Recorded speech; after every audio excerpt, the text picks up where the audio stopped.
রবীন্দ্রনাথ আমাদের হাতে একটা রাজত্ব তুলে দিয়ে গেছে। বাণীর রাজপথ পেরিয়ে পৌঁছতে হয় সেই রাজ্যে। ভাবের ঐশ্বর্য, ভাষার ঐশ্বর্য, সুর ও ছন্দের অপরূপ সৌন্দর্যে ভরা সেই রাজ্য। আমরা সবাই রাজা সেখানে। সত্যিকারের রাজার সঙ্গে মিলতে হবে কোন পথে? রবীন্দ্রনাথের গানে গানে খুলে দিয়েছেন সেই রাজপথ।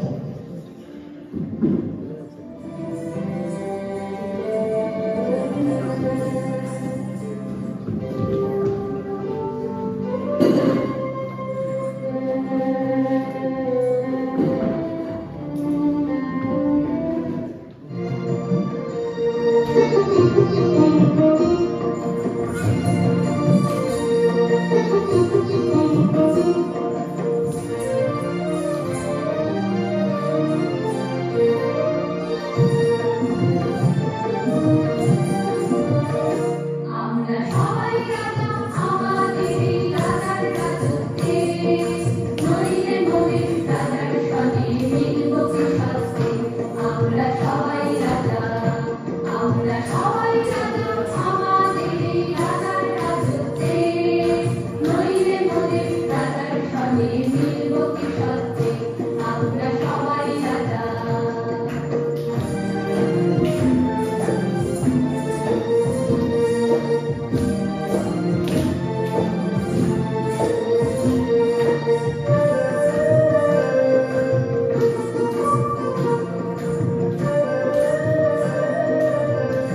you.